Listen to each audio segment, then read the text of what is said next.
don't know about you, but I'm getting tired. So we're getting to the end of the session now. A couple more exercises left. That is all. Now we're going to do next, say we, that's me. Why do people say we? Me and you're following me in this workout, are going to do this combination exercise, so a superset. We'll do bent over rear laterals, so hitting them rear delts again, because most people don't train their rear delts enough. Ask yourself, how often do you do rear delts? Do you do them even once a week? If you do, I bet you do them at the end of your workout. Because who doesn't? They save the easy exercises to the end, and then if you check out your rear delt, have you got any development at the back of your shoulder? If you haven't got a round kind of ball shape at the back of your shoulder, and you've got that slopey shoulder, I would suggest do your rear delt exercises at the start of your day, not at the end. Now I'm doing them at the end, but I've also done them earlier on in the workout. And most people only do one exercise, maybe 3 sets as a token gesture once a week. Say to me they train their rear delts and then they're way behind. Now, people often do that with their hamstrings as well. And do you do that? How are your hamstrings? Most people, when they train legs, they'll do extensions, leg press, squats, hack squat, and then they'll finish maybe with a set of hamstring curls or calves, and then wonder why their hamstrings look flat as a pancake. Do your hamstrings first, people, and your rear delts, if they're behind. So we're going to do a bent over rear delt with a weight that allows us to get somewhere like 20 reps. And I like higher reps for these small muscle groups on your shoulders. So 15 to 20 on your rear and side, and even front delts when you're doing the lateral heads. Now, once we've done 20 reps there, if you can do 21 or do 22, don't stop at 20. There's no magic at the number 20. There's magic in failing. There's magic in taking those few reps to absolute failure. That is the only reps that are changing you. The other 18, 19 that you've done to get there are doing nothing. They'll maintain your physique. They will not build it, improve it. You need to give your body a reason to adapt and grow back stronger. That means taking those reps it hasn't done before, or with a slight more weight it hasn't done before. There needs to be progressive overload in some way, shape or manner. It can be load, can be reps, could be intensity, could be lack of rest time, could be many things. You have to train harder somehow than you've done before, you'll stay the same. Is that you? Are you staying the same at home? Listen, I owned a gym for 15 years, had 2 gyms called Crunch in Essex. Amount of people that would come in there and do the same exercises, same cardio, the same routine, never ever change. Don't be a non-mover. Okay, so let's look at these reps now. If I get to 20 and I can do more, I'm going to do more. I'm going to get to failure. No need to warm up now. If you're not warmed up by the rest of the workout we've already done, there's something wrong in what you're doing. I'm going to do 3 sets. After I've done the rear delt bent over, I'm going to move on to a side lateral. The difference here is I'm going to do a partial side lateral. So it's a slightly heavier weight, and I can only bring the arms partially up, about halfway out. And that does not look like it does a lot. It really effing burns on your side delts and really works them, holding a heavier weight than you typically could hold if you were doing the full range. And so again, you're progressively overloading the muscle.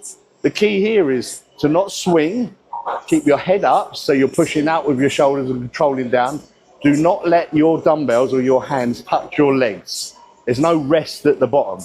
You come down, just before you come down, you're up again. That's constant tension, that small movement is constant tension on your side delts. It burns like crazy.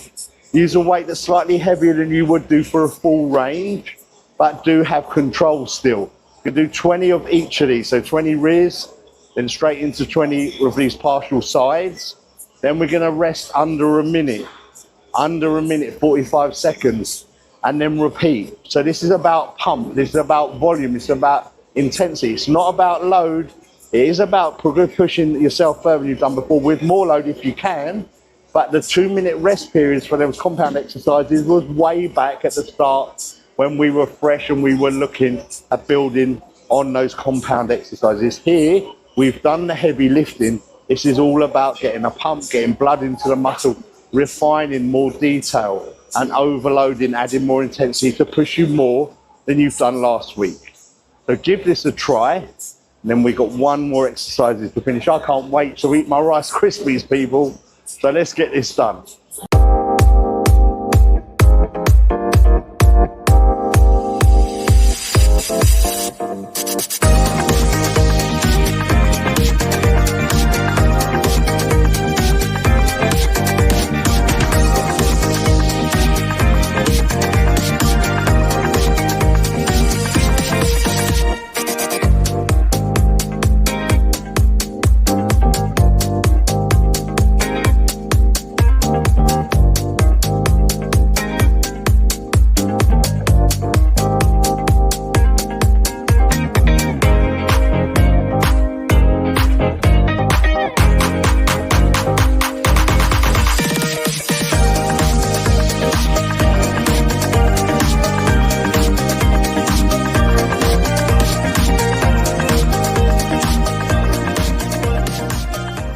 Alright, so we are finishing off now.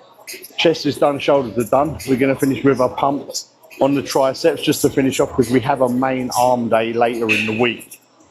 So what we're going to do here is tricep push down. Now I'm going to use a long bar on this with a wide grip to start with. The typical push down, the elbows got to stay next to your side, or get a full stretch as high as you can without your elbows coming away, and then into that contraction, pause at the bottom for a hard contraction for a second.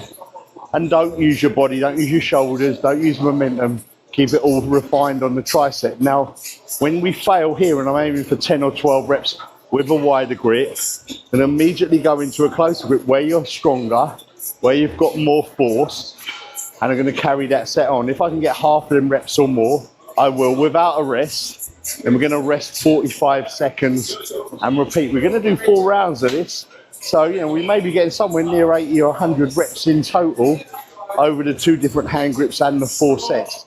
This is about short, intense bursts to finish the day.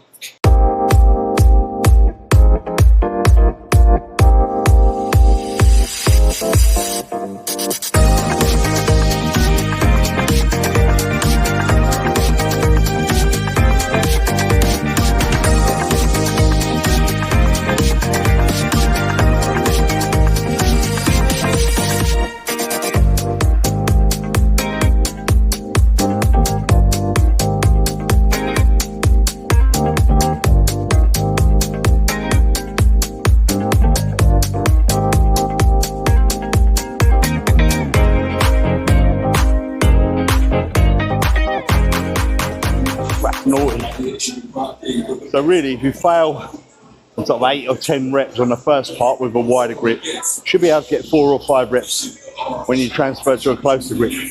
Limited rest, get a big pump of blood into the triceps before rounding off the day. Remember, the harder, heavier work for arms follows on that complete arm day later on the week. So I hope you've enjoyed it. Drop me a follow, drop me a subscribe.